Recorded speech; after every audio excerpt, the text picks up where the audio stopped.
Olá a todos, muito boa tarde.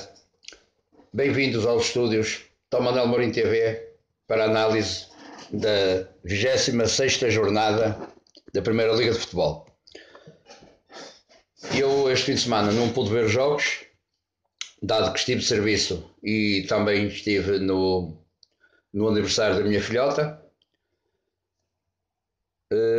no dia do pai, portanto foi o 2 em 1, mas tentarei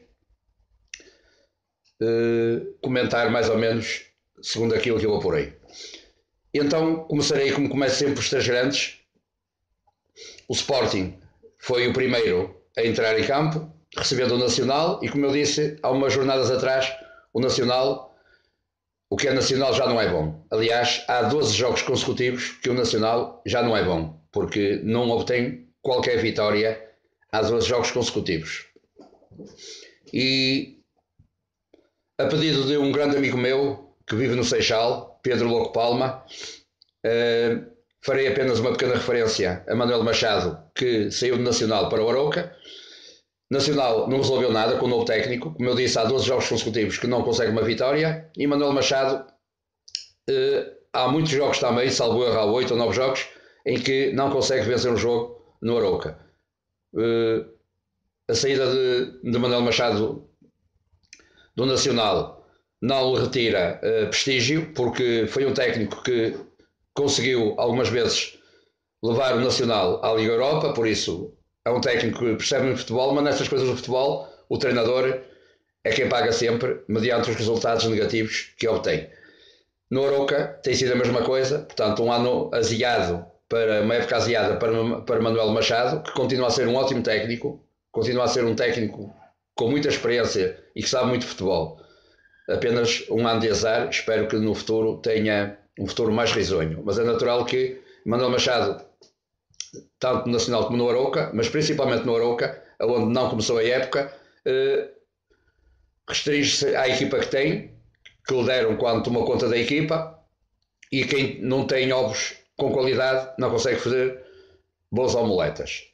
Por isso, Manuel Machado é sempre o treinador que paga, mas na próxima época talvez seja melhor. O Sporting então recebeu o Nacional, venceu por 2-0, com mais 2 golos de Bas Dost, que antes do jogo do Barcelona se alcançou ao primeiro lugar dos melhores marcadores europeus. Messi já jogou depois, e marcando golos também no jogo do Barcelona, passou novamente para a frente dos melhores goleadores europeus, com Bas Dost na sua piogada. O Sporting, que dominou e geriu o jogo como queria. O Nacional não foi um opositor de outros tempos, foi um opositor fraco, de baixo nível, e o Sporting conseguiu assim mais uma vitória nesta Primeira Liga, continuando confortavelmente no terceiro lugar. Seguidamente farei aqui um comentário do Passos Ferreira Benfica e do Porto Vitória Setúbal. E se eu fosse jornalista, o que é que eu diria, o que é que eu poria na capa do jornal referente a estes dois jogos? Poria talvez um armário sem fechaduras, onde se guardaram depois umas laranjas azedas. Ou seja, o Benfica e Passos Ferreira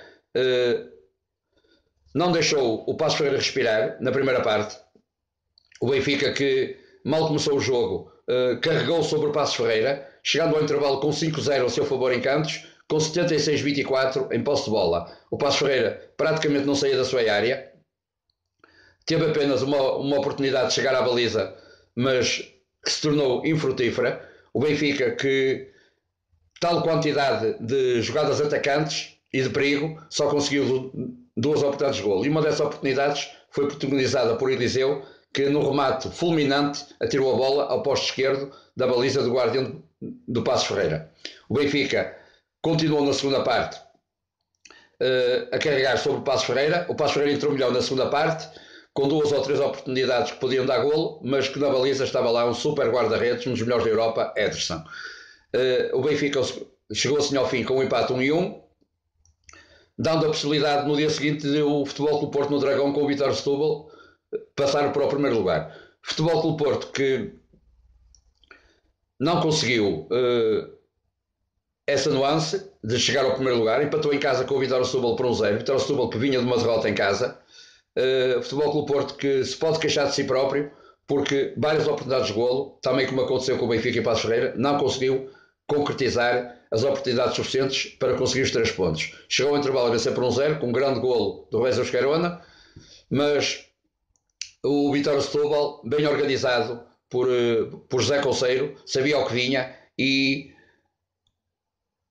por intermédio de João Carvalho, um elemento da equipa do Benfica, da equipa B, que está emprestado do Vitória de Setúbal, conseguiu num grande golo também, após escorregadela de Filipe, não dar hipótese a Casilhas.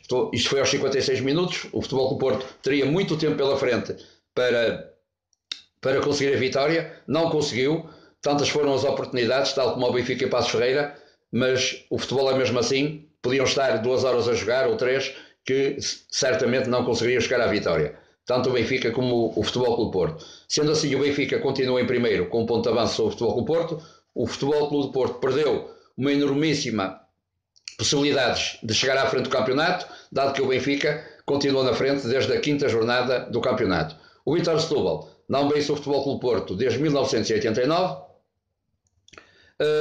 No que respeita ao avançado Sporting, recuando um pouco, Bas Dost, 54% dos golos de Sporting foram da autoria deste terrível avançado. No Futebol Clube Porto, Vitória de Setúbal, há um penalti, uma grande penalidade a assinalar a favor do Futebol Clube Porto sobre André Silva. Fábio Cardoso puxa André Silva quando ele vai cabecear para o golo no cruzamento. O árbitro não assinalou, mas não é desculpa, tal como Nuno Espírito Santo não assumiu essa desculpa. O Futebol Clube Porto pode-se culpar de si próprio de não ter conseguido a possibilidade de chegar ao primeiro lugar, tantas foram as oportunidades de golo. Só uma referência para Rui Vitória e Nuno Espírito Santo, e como eu percebo e muito de futebol, resta-me dizer que tanto Rui Vitória como Nuno Espírito Santo chegou a uma certa altura de jogo que substituíram e meteram jogadores para a frente, jogadores na área, para conseguirem o golo. Não é em quantidade que aparece a qualidade. O que quer isto dizer? Quer isto dizer que se tivermos uma mesa bem composta para uns convidados que vieram jantar, com os pratos, os talheres, as bebidas, tudo na mesa, mas se não tivermos um bom fogão atrás que faça uma boa comida, o jantar não pode ser servido. Quero isto dizer que tantos avançados na frente, tantos homens na frente, não quer dizer que surjam golos, porque se não houver um cérebro, se não houver um construtor de jogadas no meio campo, as bolas não chegam com qualidade aos avançados, aos homens da frente, para fazerem golos. Por isso, Nuno Espírito Santo e Rui Vitória puseram a carne toda no assador, como se diz na gíria de futebol, mas isso não resolve com chuveirinhos para alcançar a vitória. Por vezes é preferível ter, nestes casos, no mínimo 2 avançados, mas ter qualidade no meio campo para que as bolas cheguem a esses avançados em qualidade suficiente para eles poderem fazer o golo. Não é quantidade de avançados e extremos da grande área, homens da frente, que se consegue mais golos. Por isso, o Futebol Clube Porto e o Benfica não passaram de um simples empate. Resta dizer que Nuno Espírito Santo mais uma vez errou na substituição, lançou Depoate, que custou 6 milhões, foram 6 milhões para o lixo. É um avançado que já provou que não é jogador para uma equipa de top como o Futebol Clube Porto. Era preferível ter convocado Rui Pedro se queria mais um avançado no banco, um jovem com muito talento, que já provou isso, e se calhar daria mais eficaz ao ataque do Futebol Clube Porto. Ao meter Depoate, Nuno Espírito Santo quis dizer à equipa que a partir daí haveria um chuveirinho. Ora, isso não resolve, e como eu disse, não havendo qualidade atrás para servir os avançados, com muitos avançados e extremos na frente, não é assim que se resolve jogos, porque a quantidade não revela a qualidade.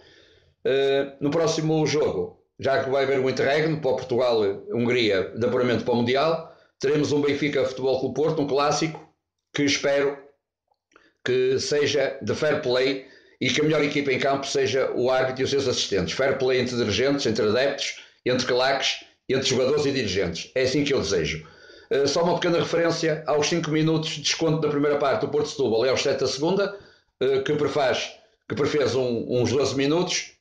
Não vou condenar isso, apesar de eu ser do Futebol Clube Porto, não vou condenar. Isto podia ser um ponto de partida para jogos como das equipas pequenas que jogam contra Porto, Benfica e Sporting, que chegam a uma certa altura de jogo em que o resultado é favorável e que tendem a fazer muito antijogo. Portanto, os 12 minutos foram bem aplicados. Sabemos que na primeira parte, o que para mim é inédito, o árbitro mostrar o cartão amarelo ao Guardião visitante neste caso, ao Bruno Varela, porque cada vez que caía ao chão em lance normal, a equipa médica tinha que entrar em campo.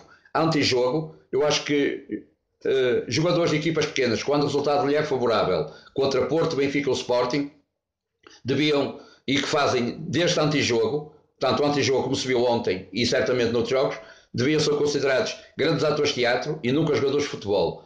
O futebol português nacional é isto mesmo, as equipas pequenas tendem a lutar por um resultado contra uma equipa grande que lhes é favorável e depois entram no antijogo, o que retira 90 minutos de futebol e só vemos praticamente 60. São jogadores que são ótimos atores para teatro e nunca para futebolistas. Meus amigos,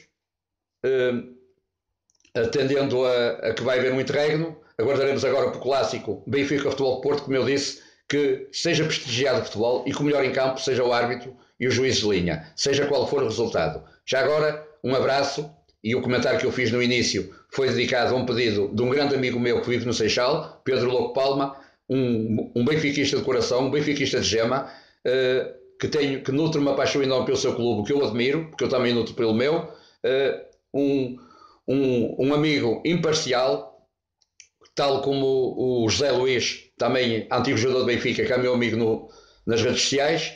Um grande abraço para eles e que o Jogo da Luz seja um jogo que prestigie, acima de tudo, o futebol jogado, seja qual for o resultado. Até lá, uma ótima semana para todos.